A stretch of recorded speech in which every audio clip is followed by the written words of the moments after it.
ይስጥልኝ ይህ ጋሞ ቴሌቪዥን ነው። ሳምንታዊ የፈርጦች ፈለግ እነዋውን ተጀምሯል። ባለፉት ሁለት ተከታታይ ክፍሎች የታዋቂ ደራሲ ዘነበ ውላን የህይወት ታሪክ ወደ እናንተ ማቅረባችን ይታወሳል። በዛሬው ዕለት ደግሞ ክፍል 3ን ወደ እናንተ እናቀርባለን።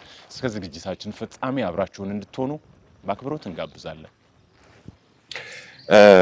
ቀደም ሲል በተደጋጋሚ ስታነሳ የነበረ አንድ ሐሳብ አለ። ላንተ ህይወት እዚህ ጋር ለመድረስ መሰረቱ ማንበብ እንደሆነ ስለ ንባብ ደግሞ ትንሽ እናውራ እስቲ። አሁን ያለው የሀገራችን የንባብ ባህል በተለይም የወጣቱን ምን ይመስላል? እናንተ በግላችሁ ከቀደም ሲል ካነሳ ነው ከደራሲ ከኃይለ መለኮት ማዋለ ጋር በጋራ ሆናችሁ በየሀገሪቱ የዞራችሁ የንባብ ባህል እንዲዳብር የምትሰሩት ስራም አለና ከሱ ጋር አያይዛ አሁን ያለው የንባብ ባህል ወደፊት ምን መሆን አለበት የሚለውን ልታነሳ። ኃይሌ ወዳጄ ነው። ኃይሌ የስብሐት ላብ ደቀ መዝሙር ነው። እኔ እሱ ጁኒየር ነኝ። እኔ ቀጥዬ ነው ደቀ መዝሙር የሆንኩት እና ሁለታችን በስብሐት ላይ አንድ አይነት አቋም ነው ያለን። ማስታወሻን ጋይ ስብሐት ካረፈ በኋላ ኤዲት አድርጌ ለመጨረሻ ጊዜ እንዲያይ የሰጠሁት ለራሱ ለኃይለ መለኮት ነው። ኃይሌ የስብሐትን ያነጋገር ስልት ስለሚያውቀው አልነካብኝም። እንደዛ አድርገን እንትን ያደረግነው የገብረ ክርስቶስን ግለ ታሪክ ልጆቻቸው ኢንተርቪው አደረጓቸው በትግርኛ። ያን በትግርኛ ኢንተርቪው የተደረገውን ለኃይሌ አመጡና ሰጡት። እሱ ወደ አማርኛ ነው የተረጎመው። አቃንቶ አማርኛ ያደረገው። ኮፒራይቱም የራሱ ነው። አሁን እሱ አላሳተመው ምን አላለም እንጂ ኮፒራይት የራሱ ነው። የኔ ደግሞ ቀደም እንዳልኩ ነው። በኋላ ደግሞ እኮ ወደ ኤንቫይሮንመንት ገባለሁ። የኢትዮጵያ ትልቁ ችግር አካባቢ ነው ብሎ በመስጋት አካባቢ ላይ እኮ ጻፍኩት። ወልደ ላይ እኮ ሰራሁት ዋትስ ኤንቫይሮንመንት ነው። በቃ ኤንቫይሮንመንት ምን ጥቅም አለው? ኤንቫይሮንመንትን መከባከብ ምን አገር ያድናል? ኤንቫይሮንመንትን ደግሞ ዋንከላከል እንዴት ይሆናል? ላይ ሁለቱም ሰዎች በተለያየ አቅጣጫ የተላኩልኝ መምህራን ሆኖ አስተማሩኝ። ቀደም ያልከው ደግሞ አለ ንባቡም በጣም ገራይ። በጣም አጭርና ግልጽ አድርጌ ልንገርህ ስለ ንባብ። አንድ ጥናት አነበብኩኝ የዛሬ 42 ዓመት ነው ያነበብኩት። ባህር ላይ ያለው ቀደም ባህር ላይ ነግሬሃለሁ አይደል? ጽዋ ያለሁኝ አንድ ጥናት ሳነብ ምን ይላል? አንድ ሰው በቀን 15 ደቂቃ ቢያነብ በቂ ነው የሚለው። 15 ደቂቃ የተሻለ ለመሆን ነው።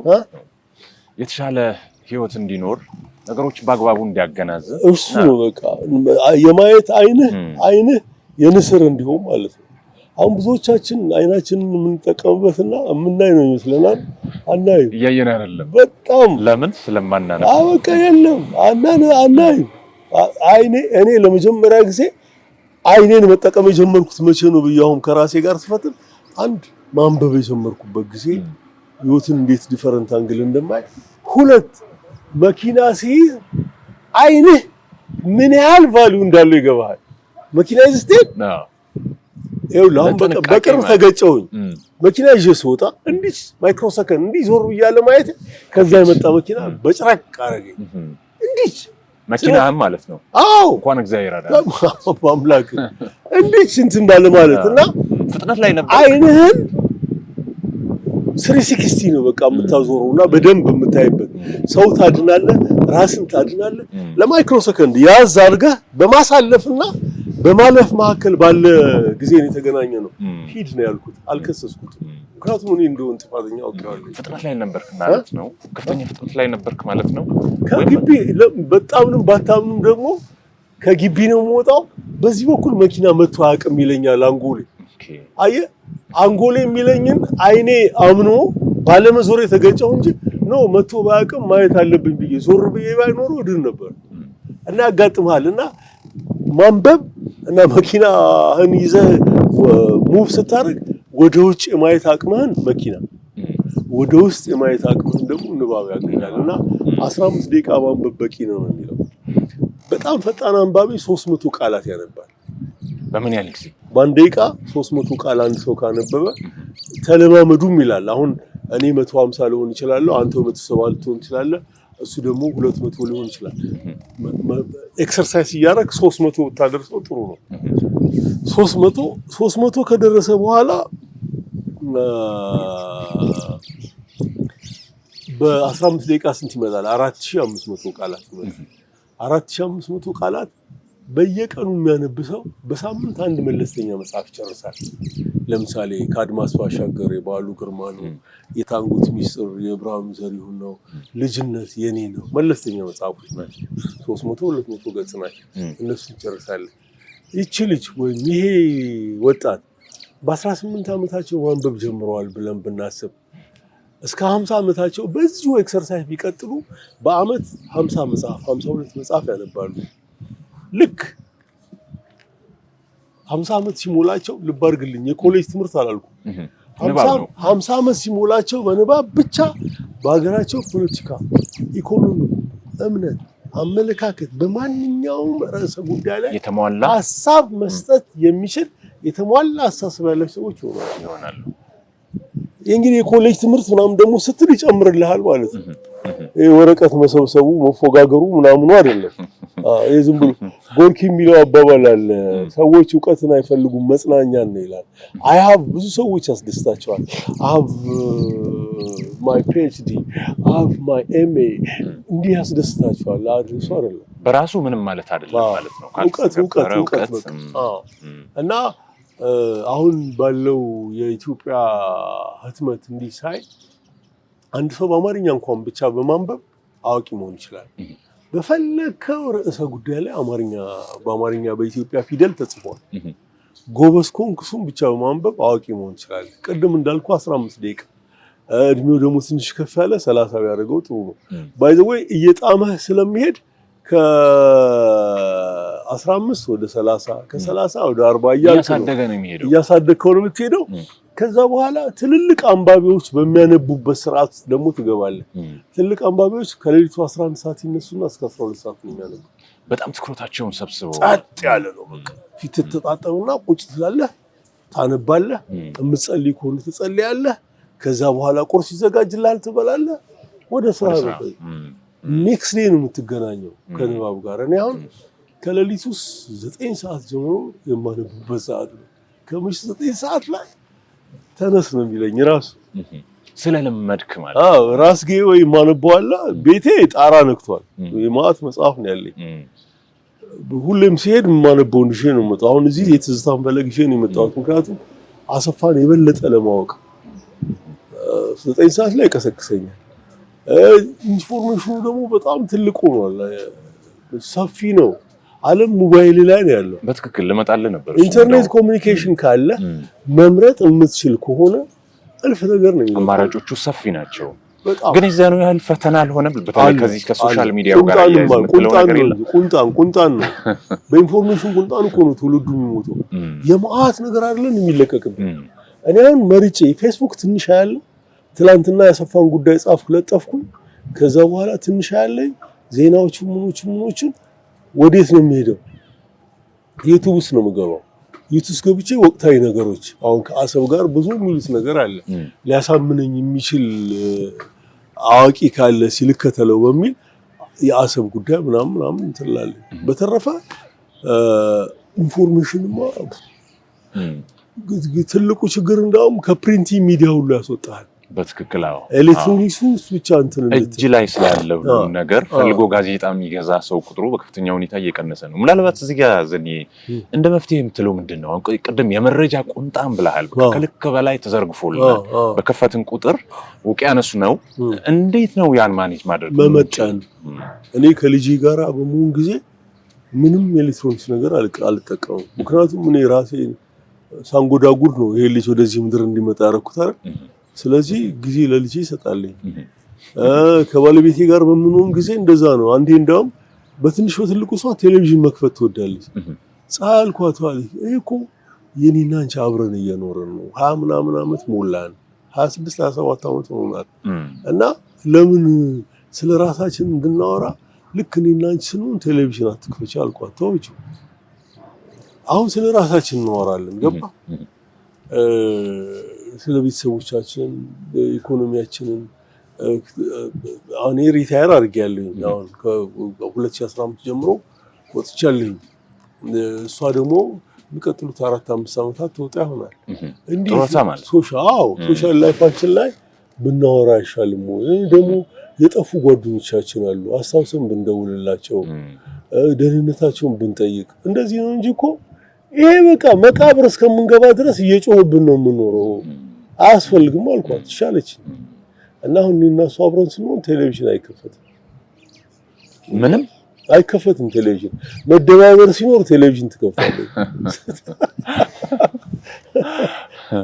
ግን እንደው ሙሉ በሙሉ መዝጋቱ አማራጭ ሊሆን ይችላል ምናልባት እሱ ጋር አያይዘው ለምን ዜና ሰማለሁ እኮ ነው የኢትዮጵያን ዜና ሰማለሁ ዓለም አቀፍ ዜናዎች ሰማለሁ እኔ የኔ እንግዲህ ይኸውልህ የእድሜ ሙሉ ልምድ አይደለ ስለዚህ ከብፌው እኮ የሚያስፈልገኝን አውቀዋለሁ አሁን እኮ ወጣቱ ነው የሚያሳዝነኝ ወንዱ ልጅ አሁን አዲክትድ ነው በምን ኤሌክትሮኒክስ እዚህ የኔን ማቴሪያል ኤዲት እያደረገ እዚህ ጋር ራስትለስ ነው በቃ ሲተኛ ብቻ ነው የሚያርፈው ሺህ ነግሬያለሁ አልገባው ከዌብሳይት ላይ አውርጄ እነዚህ ነው ያቸው ብያለሁ አልተግባባንም ኢዜስቱ ምን መሰለ እድሜው ሲገፋ ራሱ ይገባዋል በቃ ምንም ማድረግ አትችልም እንጂ የኔ ልጅ ብቻ ሳይሆን የመላው የኢትዮጵያ የመላው ዓለም ልጆች ፈታኝ ሁኔታ ነው እንትን ላይ ያሉት እና ንባብ እንደዛ ነው በተረፈ ንባብ በኢትዮጵያ ደረጃ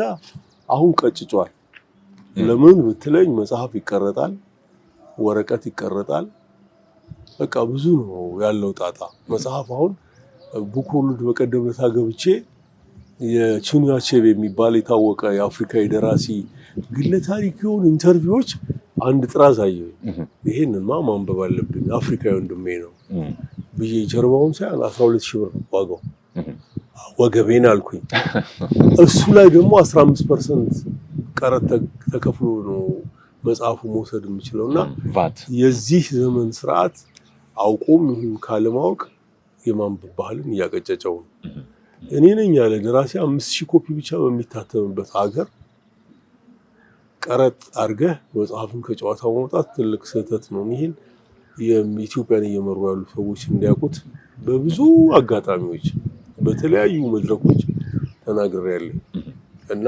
አሁንም መንግስት ይሄም የንባብ ባህሉ እንዲዳብር እንደውም ብትችልኮ እንትን ታረጋዋለህ አሁን ረጅም ጊዜ እንዲያወስድብ ስለምፈልግ ነው እንጂ ቀላል መንገድ ልንገር አሁን እኔ አሰፋ ላይ ሰራለሁ ብያልኩ እሰራለሁ ብዬ ስልህ ጊዜን ራሴ ነኝ የራሴን ቀለብ ራሴ ችዬ በነፃ ነው የምሰራው ማንንም የሚከፍለኝ የለም ግብጻዊ ቢሆን አሰፋ ጫቦ ዘነበ ስላሰፋ የምታውቀው አንተ ነህ ይሄ የሆነ ነው ምነግርህ ስለዚህ ስላሰፋ ቁጭ ብለህ ጻፍ ይባላል ስላሰፋ ቁጭ ብለህ ይጽፋል አረ እንጀራዬሳ ስራ ምናምን ስትላቸው ስንት ነው የሚከፈልህ እንደዚህ ሂድ በየመስሪያ ቤትህ በየወሩ ይሄድክ ደሞዝን ተቀበል ይሄን ስራ ግን በስንት ጊዜ አጠናቀህ ሰጣለህ በሁለት አመት ጊዜ ውስጥ በቃ ልክ የዛሬ 2 አመት እዚህ ጠረጴዛ ላይ አምጥተህ ታስቀምጥልናለህ ወደ ስራ ትመለሳለህ እስከዛ ግን ቋሚ ተከፍል ግብጽ ይሄን ታረጋለች ግብጾች በእኛ ላይ ብዙ ነውር ነገር የሚያደርጉ አገሮች ናቸው በትክክል አቃለሁ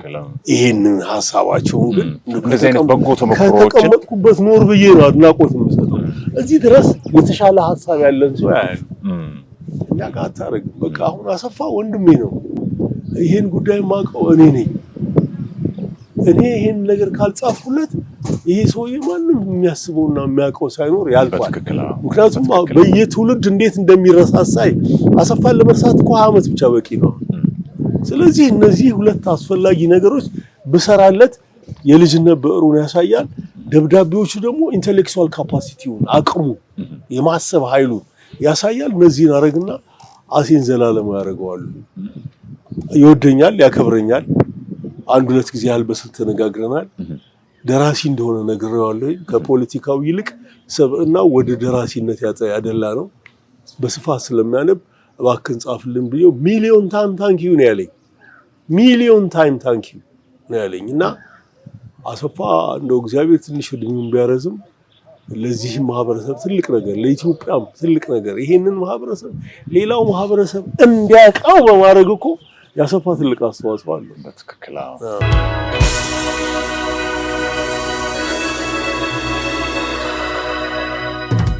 ክቡራን ተመልካቾቻችን ከታዋቂው ደራሲ ዘነበ ወላ ጋር ያደረግነው ቆይታ በዚህ አላበቃም አብራችሁን ሁኑ በድጋሚ ጋስባትን ብዙ ጊዜ በነገር ሁሉ ነው የምታነሳቸው እንደው ያንተን ልዩ ቦታ ይዘዋል የ20 አመት ያለማቋረጥ ያገኘ ሰው በሳምንት አብረው ብዙ ነገር ሼር ያረክሰው እንዴት ከውስጥ ሊወጣ ለዛው ማንበብ ተጨምሮበት ንባብ ተጨምሮበት እንትን ይላል ግን ያው ለ10ም 15ም ሺህ ጊዜም ባነሳው አንድ አዲስ ሐሳብ እየነገርኩ ነው ዝም ብዬ ስብሃት አይደለም አሁን ይሄንን ነው ቆንጆ ሴትና ቆንጆ መጽሐፍ አቃለው ስለዚህ ልጅነት ማለቅ አለበት አለኝ በቃ ጨርሻ ሳይሆን ከዚህ በኋላ ሰርዝባሉ ሰው አንተ አገባም ማለት አስተካከለ ሰጠኝ ታተመ ያው በጣም የሚወደድ መጽሐፍ ነው እና አይዲያ የሚሉት ነገር አለ ፈረንጆች ሐሳብ አዲስ ሐሳብ አለበት እንጂ ዝም ብዬ ትንሳኤ አልልም ትንሳኤን ሳነሳው ሺህ ጊዜም ባነሳ ሺህ አዳዲስ ሐሳቦች አሉበት እና ደግሞ አንድን ሰው ሁሉንም ጽፈህ ጨርሶ ጽፈዋለኝ ስብሐት ላብን በ500 ምናምን ገጽ ነው የገለጽኩት ለዛውም ብዙ ጆኮች ብዙ ምናምን ኤዲት አድርጌ ያስወጥቼ ግን እንደዛም ሆኖ በአንድ መጽሐፍ አንድ ሰው አያልቅም በነገራችን ላይ እሱ መጽሐፍ የሰራለትን ፌቨር ልንገር የማስታወሻ ለጋይ ስብሐት የሰራለት ለታ እኔ እሱን እየጻፍኩ ወደ ህትመት እየገባሁ ያለው ሬዲዮ ፋናዎች የወጣቱን የድርሰት ፍላጎትና ምናምን ከሱስና ከምን ጋር አያይዞ ሊያበላሽብን ነው ብለው እንደ ርቢ ያወርዱበት እየተዘጋጁ ነው ልክ ያን ዝግጅት እየተዘጋጁ የኔ መጽሐፍ ወጣ ያኔ አሁን ጌታውን ያመነች በግ ላቷ እንዴት አሳድራለች የሬዲዮ ፋና ሰራተኞች የኢህአዴግ ልሳን ስለሆኑ ማንንም አይናገረንም ነው ማስታወሻ ወጥ ቁጭ ብለው አነበቡት ደነገጡ እንዴት ነው ይሄን ሰው የምንናገረው አሉ ሁሉንም ርዕስ ንባበ ስብሐትን ብቻ ነው የስብሐትን ጃይንትነት ያሳያል ጻጥራል ስራው በራሱ መልስ ሰጥቷል ማለት ነው ስራው በራሱ መልስ ሰጥቷል ከፈለው ለሁለት ቡድን እና ልጆች ተጨቃጨቁ እንዴት እንደዚህ አይነት ሰው እናገራለሁ ነው ያሉት ይሄን ሰው ለመናገር ነው ብቃት የለኝም ምናምን አሉ እንትን አለ ቋጭ አሁን ረጅም ሰዓት ወሰደ እሺ አይጫወታ በጣም የማይጠገብ ስለሆነ ነው ምናልባት በየመድረኩ ከምታነሳቸው ሌሎች ወሳኝ ጉዳዮች ውስጥ እዚህ መድረክ ላይ ሳናነሳ ማናልፈው ጉዳይ አለ ኢትዮጵያዊነት ስለሱ የምትለን ነገር ይኖራል ብለን ስለምናነሳ ጋሻ ሰፋ ከሚላቸውና ሞድለት አንድ አባባል አለ ጋሞነቴና ኢትዮጵያዊነቴ ተጋጭቶብኛል ጋሞ መሰረቱ ነው ኢትዮጵያዊነት ዜግነት ነው ከጋሽ ስብሐት ላም ጋር ስናወራ ደግሞ አንተን ከጋሞ እኔን ከትግሬ አምቶ ያዋዱን ጦረኞቹ ለምንልክ ናቸው ምስጋና ይግባቸው የምንግባባበትን አማርኛ ሰንደቅ ዓላማ እና አገር ሰጡን እንጂ አንተኔን አግኝተኝ አይመላ ስትለኝ እኔ ደግሞ ከመዋልኩም ስለ ሳንግባባ እንቀር ነበር እድሜ ለጦረኞቹ ብሎኛል በቃ ኢትዮጵያና ኢትዮጵያዊነት ይሄ አሁን በቅርብ ጊዜ ውስጥ የተጠናወተን የዘር አጀንዳ ነው እንጂ ኢትዮጵያ ባትኖርም እኮ ይሄ ብሔር ብሔረሰብ የምትለው የለም ይበተናል የሚመታው ይመታል የሚገደለው ይገደላል ጨዋታው ያልቃል ይሄን ጥበት መተው ነው ያለብን የተሻለች ሀገር እንዲኖር እንፈልግ ሆነ እኔ ካንተ ጋር እዚህ ሳወራ ሙሉ በሙሉ በራስ ተማምኜ ነው ጋሞ ያባቴ ነው ምናምን አለ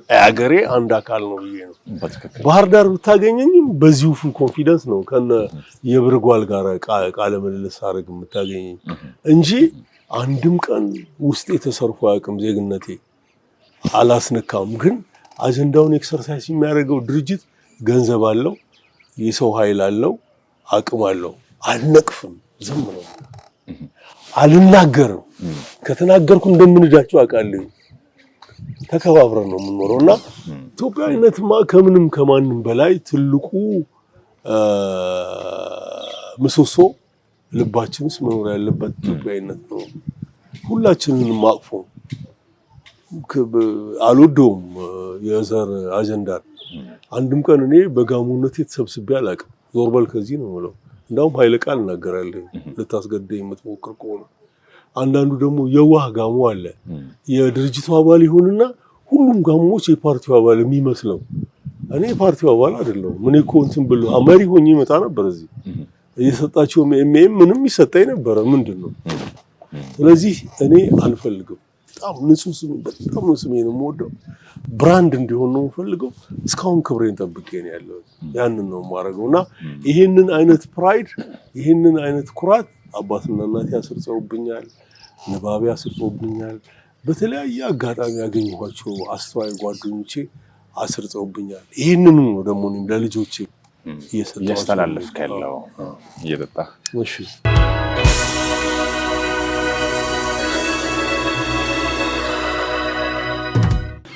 ስነ ጽሁፍ ይታወቃል ለሀገር ልማት ትልቁን ድርሻ የሚይዘውና ቀደም ሲል ያነሳው ነገር አለ ኢትዮጵያ እንዴት ትልማ ጋሞ የማምረት አቅም የጋሞና አካባቢው የማምረት አቅም እንዴት እናሳድግ ብለህ ነበር በኃይል ስለዚህ ነገር ሁለት ነገሮች አሁን እንዲሆኑ ፈልጋለሁ እዚህ ጋሞ የሚባል ምድር ላይ ልጅ ሆኜ የአራተኛ አምስት ያክል ተማሪ ሆኜ 90% ከመቶ ደን ነበር ሚል ነገር አንብቤያለሁ ትልቁ ተራራም ጉጌ ባሌ ነበር ሶስተኛ ነው አንደኛው ራስ ደጀን ሁለት ባሌ ተራሮች ሶስት ይሄኛው ነው ጉጌ ባሌ ነው አሰፋ ጫው ግን ሁለተኛ ነው የሚለው ጉጌ ባሌ እዛ ግርጌ ነው አባቴ የተወለደው ምንድነው ብዬ ቡና ላይ አጠናው ቡና ላይ ለማጥናት ገበሬዎቹን ለመጠየቅ ለማንበብ ሞከርኩ አንድ ትልቅ አርቲክል አድርጌ ጽፏለሁ አንድ ቀን ልጅ ያለው የጋሞ ጎፋ ቡና ተብሎ ሲተዋወቅ አውቃለሁ ልጅ በሬዲዮ የሊባቡር ቡና የጋሞ ጎፋ ቡና ፈረሱ ላይ ሄን ያህል በምናምን የከፋ ቡና ሄን ያህል በፈረሱ ላይ ሲባል ቆየና የተወሰኑት ቀጠሉ አሁን ሲዳማም ፖፑላር ነው ከፋም እንደዚሁ ነው ምንም ጨምረህ አሁን ኦሮሚያ ምንለው አካባቢ እንደዚህ አሁን የጋሞ ጎፋ ወረደ ወጣ ከጨዋታው አሁን ሳይ ህብረተሰቡ ቡናን ለእለት ፍጆታው ብቻ ነው የሚጠቀመው አለ ምርቱ መሬቱም አለ ወይዘሩም ምቹ ነው አርሶ አደሩም እያመረተ ነው አዎ ግን ጠፋ ምንድነው ያጠፋው መሰለ ሃይሳቱኬ የሚባል አለ ቡና ቅጠል እንትን ይልና ቁጢ ሆኖ ሃይሳቱኬ የቅጠል ቡና ይሰራበታል ቡናው ምግብ የሚሰራው ነው በቅጠል አይደል ቅጠሉን የምትነካበት ኮኑ እኮ የማምረታሉ ይቀንሳል ኤግዛክትሊ ስለዚህ አሁን ክልሉ የግብርና ቢሮ ስራዬ ብሎ ህብረተሰቡን ሃይሳቱኬን በሌሎች እጽዋቶች መጠቀም ምንም አይደለም ግን በምንም ተአምር በህግ ቅጠሉን አትንኩት ሲል አሁን ከምነግርህ በሚቀጥለው አመት ብታይ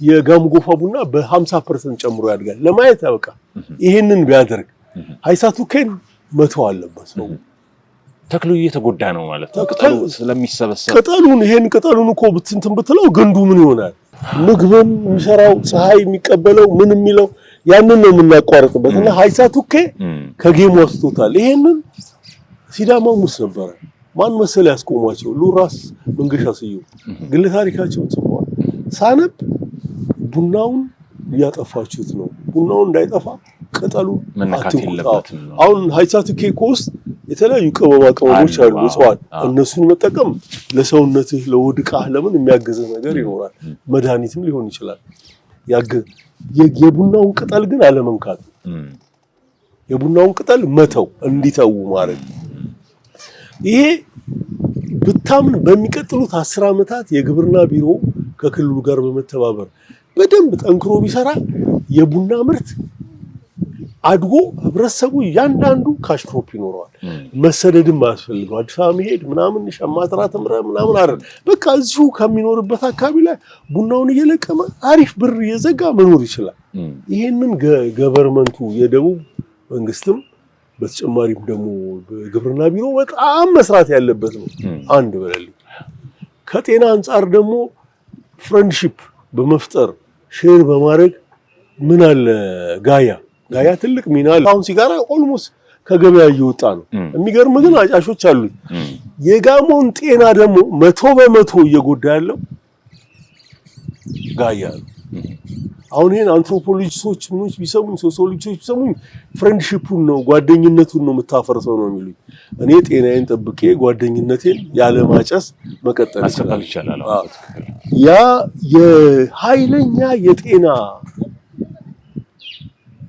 ሁከት ጋያ ይፈጥራል። በምሳሌ ላስረዳለሁ። አንዴ ከኤሊ ዋጫ ወረድኩኝ።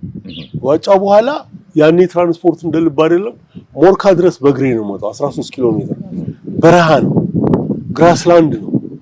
የማዜ ፓርክ አጠገብ ላይ ነው ያለው። አውሬ ምን ሊያጋጥመኝ ይችላል ብለህ ትፈራለህ። እየሄድን አንዱ ገበሬ ናቀኝ። እኔ ከተማ ላይ ስለሆንኩ 13 ኪሎ ሜትር የምችላል መሰለው። እኔ ማለት ልምድ አለኝ። ሲነቃኝ ኦኬ ና እንሂድ አልኩት። ልክ 7 ኪሎ ሜትር ላይ ጥዬው ነው የሄድኩት። እሱ አለከለከ። ምንድነው በየዚህ ሰውዬ ላይ ሳጠና በከፍተኛ ሁኔታ ጋያ ያጨስ ትንፋሽ ነው። ባህላዊ የትንባሆም እንደማለት ነው። ትንባሆ በጣም ነው እኮ ጤና እንዲስሮ የሚያደርገው። የድረስ ጤናን ይበክላል። የጋያውን ውሃ ፍስናየው ታየዋለህ እንዴት የጠቆረ ነው መልኩ። ስለዚህ ለኔ ለጤና ቢሮ ይሄን መልእክት ማስተላለፍ ፈልጋለሁ። እንዴት ይቆማል? ዳውሮ ሄዶ ማጥናት ይችላሉ። ዳውሮን ሄጄ ነበር፣ እናቴ ሀገር ነው። ዳውሮ ሄጄ ሳይ ጋያ የለም፣ ሳይ የለም። በሁለት አቅጣጫ ነው። አንድ ፕሮቴስታንት እንድታቆም ያበረታታል። ኢትዮጵያን ኦርቶዶክስ ቤተክርስቲያንም ይሄን ስራ ሰርታለች። ዳውሮ ላይ በፊት ነበር ማለት ነው። እንግዲህ ይሄ የሆነው መቼ መሰለህ? የዛሬ 10-15 ዓመት ገደማ እኔ ዳውሮ ሄጄ ነበር። 10-20 ዓመት ገደማ ሊሆን ይችላል። ሄጄ ሳይ አንድም የሚያጨስ የዳውሮ ሰው የለም። ጋዬ ባዬ አልኳቸው። አይ ጋይ አጋጊቶ ጤና ስለወደና ትምህርቴኑ ሲሚን ምናምን አሉ። እኔ የኔ አክሰንት ጋሙኛ ነው፣ የእነሱ ትንሽ እንትን ይላል እና ለጤናችን ተስማሚ ስላልሆነ ትተነዋል። ታው ነው አሉኝ። አዎ ታዋችሁ ታው በጣም አሪፍ ኦኬ። አሁን መንግስቱ የሚባል ደግሞ ኢኮኖሚስት ልጅ ስጠይቀው ድሮ ገበያ ስትሄድ የታምቦ ገበያ በጣም ብዙ ነበር አለኝ። የትንባሆ ለሽያጭ የቀረበ በደንብ ፕሮሰስ ሆኖ ለመጨስ የተዘጋጀ። የቆጮ ገበያ በጣም ዝቅተኛ ነበር። አሁን የትንባሆ ገበያ ወርዶ የቆጮ በጣም ከፍ ብሏል። አይ ሰው በአግባቡ መብላት ጀመረ ማለት ነው። እና ዳውሮስ ያለምንም ጥርጥር የዛሬ 20 ዓመት ምናምን ገደማ ነው ስራውን የሰሩት። አሁን 10% 3% ምናምን ገደማ ቢኖር ነው። በጣም ዝቅ ባለ 90% ከመቶ ትውልዱ አያጨስም። ጋሞስና ማራቶን መሮጥ የሚችል ልጅ እኮ እዛው ተሰውሮ ይቀራል። ማራቶን መሮጥ ነው። ይሄን ተራራ ቧጦ ላይ መውጣት ሰከንድ የማይፈጅበት ገበሬ በጤናው በትንባሆ ይጎዳል። ይሄንን የክልሉ ቢሮዎች የጤና ቢሮዎች ስራዬ ብለው መስራት አለ። በሽታን ቀድሞ መከላከል የሚል ፍቅድ አላቸው አይደል? በቃ ይሄ እኮ በትክክል። ስለዚህ ይሄንን እንዲያደርጉ ልጆቻቸውን ማንበብ እንዲያተጉ አሁን እዚህ አሰፋ ጫቦ የላይብረሪ ከፍተንላቸዋል በለኝ። እንግዲህ መጽሐፌ መግባቱ አይቀርም። እሱ አድርገናል። ልጆች እዚህ ሼቻ አካባቢ ያሉ ልጆች መጥተው እንዲያነቡ እርግጠኛ ነኝ። እናቱ ጥላሁንም የሆነ በጀት መድበው ያሳድጉታል። አሁን ይሄ ጀምር ነው። እሱን እንዲያደርጉ ሌላ የሀገር ውስጥ መጽሐፍት እኔ ተወካያቸው ሆናለሁ። ዶኔት የሚያደርጉ ጓደኛ አለኝ። መጽሐፍ በነፃ የሚሰጥ ጓደኛ አለኝ። እንዳለ ጌታ ከበደ ይባላል። ዶክተር እንዳለ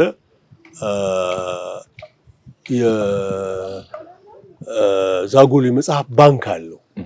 ሰዎች አሁን ለምሳሌ ለኔ መጽሐፍ ደውለው ዘነበ እንደዚህ አይነት መጽሐፍ ልሰጥ እፈልጋለሁ ይላሉ። በቅርብ አሁን ምን አጋጠመኝ? የአቶ ይልማ ደሬሳ ማለት በቀዳማዊ ኃይለ ሥላሴ መንግስት የገንዘብ ሚኒስትር የነበሩ ሰው ናቸው። የእሳቸውን መጽሐፍ ለሚያነብሰው እንድሰጥን ላንተ እንስጥህ ብለው ደወሉልኝ። እኔ ላኩት፣ እንዳለ ጌታ ላኩት። ተቀበለና መጽሐፉን ለዩኒቨርሲቲዎች ሆኖ ሲሪየስ ቡክ ነው። እሳቸው ስኩል ኦፍ ኢኮኖሚ ለንደን የተማሩት ሲሪየስ መጽሐፎች ናቸው። ያንን ለዩኒቨርሲቲ ያርፍ የሚሰጥበትን ቦታ ያውቀዋል። እኔ መጽሐፍ ስፈልግ ደግሞ እቀበላለሁ። አሁን ጎፋ በቀደም አልነበርኩም? የዛሬ 15 ቀን ገደማ ሳውላ ነበርኩኝ። ሳውላ አይደለም ጂንካ ነበርኩ። ጂንካ ፕሮፌሰር ገብሬ መጽሐፍ ብታግዙኝ ብሎ አናውንስ ሲያደርግ በቃ እኔም ቤቴ ግፋ ብላ 100 መጽሐፍ አለ ሰጠዋለሁ። እንደገና ደግሞ እንደውን ስጠይቀው እንደውም 100 መጽሐፍ ሰጣለሁ አለኝ። 200 መጽሐፍ አሁን የሚቀጥለው መስከረም ሳይጠባ ለፕሮፌሰር ገብሬ ሰጠዋለሁ። የጂንካ ልጆች የሚያነቡት ይኖራቸዋል። እና ይሄንን ማድረግ አለብን። አቶ ጥላሁን ቢሮ ደግሞ የተለያዩ መጽሔቶች፣ ብሮሸሮች ምኖች ይገባሉ። እሱ አቶ ጥላሁን ካያቸው በኋላ በቀጥታ ወደ ላይብረሪ መላክ አለበት። ሌላው በፍጹም መዘንጋት የሌለበት ልንገርህ፣ ወላይታ ውስጥ አንድ ትልቅ ላይብረሪ አይቻለሁ። በጣም ምቹ ቦታ ላይ የከፈቱት አቶ ኃይለማርያም ደሳለኝ ናቸው የተባለው። በጣም ነው ደስ ያለኝ። አቶ ኃይለማርያም ሰማይ ከፍ መሬት ዝቅ ቢል በአመት ወይ በሁለት አመት አንድ ጊዜ ሶዶ ይመጣሉ። ግን እዛ ላይብረሪ ሄደው አያውቁም። ለልጆቹ አርአያ መሆን አለባቸው። ራሳቸው አቶ ኃይለማርያም በመጡ ጊዜ ቢያንስ ሶዶ ሳምንት የሚቆዩ ከሆነ ግማሽ ቀን አንድ ቀን ላይብረሪ ወጣቶች ያዩሃል። ምንድነው ያነበበው? አየህ አርአያቸው ትሆናለህ። አቶ ጥላሁንም እሱ ነው አሁን አቶ ጥላሁን ነው መሪያችን። እሱም ደግሞ እንደዚሁ አርአያ ቢሆን ላይብረሪው ሼቻም አለ ሲቀላም አለ ማሳደግ ግማሽ ቀን እዛ ሄዶ ሲቀመጥ ምንም ጥርጥር የለውም በስሩ ያሉ ቢሮ ኃላፊዎች በሙሉ ወጥተው ቁጭ ይላሉ። ትንሽ ያነባሉ፣ ስለ ንባብ ዲስከስ ያደርጋሉ። ወጣቱንም ትውልድ እንደዚህ ነው የምትመራው። ይሄን መልእክት አሁን እኔ በህይወቴ ካስደሰተኝ ይሄ ኢንተርቪው ስለ ራሴ ያወራሁት አይደለም። እነዚህ በቡና በጤና እና በዚህ በንባብ ላይ እነዚህ በጣም አስፈላጊ መልእክቶች ናቸው። እነዚህ እንትን አድርግልኝ ለልጆች አርአያ ናቸው። አሁን አንዴ ደብረ ማርቆስ ሄድኩና ምርጥ 7 ላይብረሪዎች አሉን አለኝ ፕሮፌሰሩ የዩኒቨርሲቲ ፕሬዝዳንት። ግን ልጆች ማንበብ ልምዳቸው እንደ ክቡር ፕሬዝዳንት በጣም ይቅርታ አንተ ራስህ ገብተህ ታነባለህ ወይ? ገባህ? አንዱ ላይብረሪ ዛሬ ቢሆን የሚቀጥለው 15 ቀን ሁለተኛው ላይብረሪ ሶስተኛው ላይ ቢሆን ልጆች ይከተሉታል። አርአያቸው እሱ ነው። አየህ እሱ ገብቶ የማያነብበትን ላይብረሪ ለምን ልጆችን ይዙና ግቡ? እኔ ይሄ ኢንሳይክሎፒዲያ ዝም ብለህ እንዲገለጠው አንድ ማታውቀውን ተአምር የሆነ ነገር ያጋጥማል። ለምሳሌ ያህል ዲን ወስጄ እንዲህ ስገልጥ ዶዶ ይልሃል። ዶዶ ምንድነው? ስታነብ ዶዶ ከምድረ ገጽ በ18 ክፍለ ዘመን ላይ እየጠፋ በ16 ወይ 18 ክፍለ ዘመን ላይ እየጠፋ የወፍ ዘር ነው። የለም በምን ምክንያት ስትል ዶዶ አንድ እንቁላል ነው የሚጥለው። ዶዶ አይበርም፣ ዶዶ አይሮጥም። ለጠላት የተጋለጠ ነው። በቃ በማንኛውም ጊዜ ሰው ይይዘዋልና ዶዶ ጠፋ። አየህ በቃ በዚህ ቁጭታ ስለ ዶዶ አነበብክ። የሚገርም አለመብረሩ እንደጎርቶታል። ደግሞ እንቁላል በሶስት አራት አቅጣጫ ይረገባል። አንድ ፍጥረት አጠፉት። ፖርቹጊዝ ነው ያጠፉት። የፖርቱጋል መርከበኞች ናቸው ያጠፉት። እና እንደዛ ነው። ዝም ብለህ በተቀመጥክ ጊዜ አንድ የሚደንቅ የሚገርምህን ነገር አሁን በሬዲዮ በቴሌቪዥን ቢነግሩ ብለህ በኋላ ስትይ ግን ትረሳዋለህ። ንባብ ከሆነ ግን አእምሮ ውስጥ ተቀርጾ ነው የሚቀረው። ስለዚህ እንደዛ ነው። ይሄንን ያርጉ መሪዎቻችን። ነገ ይሄን ክልል የሚመራ ልጆች የሚፈጠሩት ከላይብረሪ ነው። ዩኒቨርሲቲዎቻችን መምህራኖቻችን ደግሞ ይጠቀሙበት። በዚህ አካባቢ አሁን ሼቻሞን ሲቀላ ያሉ ይጠቀሙበት። እኔ ለልጆቹም ብሪፍ አደርጋቸዋለሁ። ላይብረሪ ኃላፊ ለሚሆኑት ልጆች እንዴት ሰውን ማስተናገድ እንዳለባቸው ብሪፍ አደርጋቸዋለሁ። ካስፈልገም አዲስ አበባ ካለው የላይብረሪ ከፍተኛ ኃላፊዎች ጓደኞቼ ስለሆኑ ሰርቲፊኬት ሰዓት ነው። አሁን የላይብረሪ ከፍተኛ ኃላፊ ለእኔ ቅርብ ወዳጄ ነው። እባክህ የጋሞ ልጆችን 1-2 ቀን አሰልጥንልን ብለው መጥተው ያሰለጥኗቸዋል። እዛም ወስድ ያሰለጥኗቸውና በዚህ ሀገር እንገነባለን። ቀደም ሲል ባህር ኃይል ላይ ያለ በጨለማ ውስጥ መንገድን እወቅ አንስተሃልና ይህንን አባባል መሰረት አድርገህ አጭር መልእክት ለወጣቱ አስተላልፍ። ራሱንና ሀገሩን እንዲቀይር ከድህነት እንዲወጣ ማድረግ እንዳለበት በፈረንጅኛ በእንግሊዝኛ ኖ ዩር ዌይ ኢቭን ዘ ዳርክ ድቅድቅ ባለ ጨለማም ቢሆን መንገድህን እወቅ የሚለው አባባል የህይወት ፍልስፍናዬ ነው።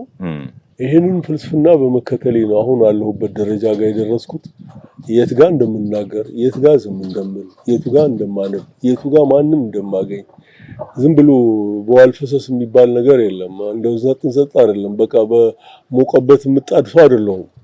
ሁኔታዎችን ያለው ማሁን ከሆነ ወደ ቤቴ ነው የሚሄደው። ራሴን ላይፍ ነው የምኖረው። በአደገኛ ሁኔታዎችን በህይወቴ ውስጥ ተከስተዋል። ዝም ብዬ ያሳለፍኩበት ጊዜ አለ እና እንደዚህ ስለሆነ ወጣቶች የማስተዋል ብቃታቸውን እንዲያሳድጉ ቀደም ብዬ 15 ደቂቃ ማንበብ፣ ያ ደግሞ ህይወት ሰፊ ናት። አቅጣጫህን ይመራሃል። ከዛ በኋላ ህይወት የዛን ያህል ደግሞ አጭር ናት። በጤን ታገባለህ፣ ዘርህን ትተዋለህ። እንተላለፋለንና ወጣቶች አቅጣጫቸውን መንገዳቸውን ለማወቅ መሪያቸውን መጽሐፍ እንዲያደርጉ መክራለሁ። ወንድሜ በጣም አመሰግናለሁ። ምናልባት ዘኔ ገጠመኝ የምትለው ካለ እንደው ባወራ የምትለው ከዚህ ከሙያው ጋር ጨረስኩ። እንደው የወደፊት እቅድህስ የወደፊት እቅድህን አጠር አድርገህ ብትነግረን። አሁን ቅድም እኮ ነገርኩህ። ቅዴው እስኮ ያሰፋ ጫቦን 2 መጽሐፎች ማጠናቀቅ 2 መጽሐፎች አሉ ኤሴ እና ሾርት ስቶሪ እነሱን መጨረስ አንዱ ቅዴ ነው። እንግዲህ 4 መጽሐፍ ነው የምሰራው ማለት ነው። እዚህ 2014 ላይ 2018 ላይ ከ2018 በኋላ ባለ ጊዜ ወጣትነትን መጨረስ ወጣትነት ከግማሽ በላይ ጽፌዋለሁ መጨረስ መልህቅ ቁጥር 2 ወይም ደግሞ መርከበኛው በሚል ርዕስ እሱን ማጠናቀቅ 2 መጽሐፎች አሉ። እንግዲህ እስከ 2020 ድረስ ይቀጥላል። 2020 ላይ ደግሞ እኔ የ70 ዓመት አዛውንት ሆናለሁ። ከዛ በኋላ ቁጭ የነጠላይን እየቋጨው ትንታይን እያወራው ቡናዬን እየጠጣው ከወጣቱ ጋር እኖራለሁ።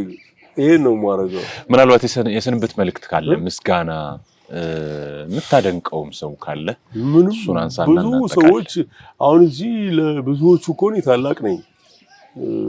አክሉን የሚመሩትንም ጨምረ እኔ አሁን 67 ዓመቴ ነው። አንድ 67 ዓመት ጎልማሳ ነው የሚያወራው። እርግጠኛ ነኝ አጥላሁንን አንድ 10 ዓመት 15 ዓመት ሳልበልጠው አልቀረም እና ለብዙዎቹ ታላቃቸው ነኝ። የሄድኩበትን መንገድ የሚወዱት ከሆነ መቀጠል መብታቸው ነው። ለብዙ የማህበረሰብ ክፍል በዚህ ዓመት ያስኩት አዲስ አጀንዳ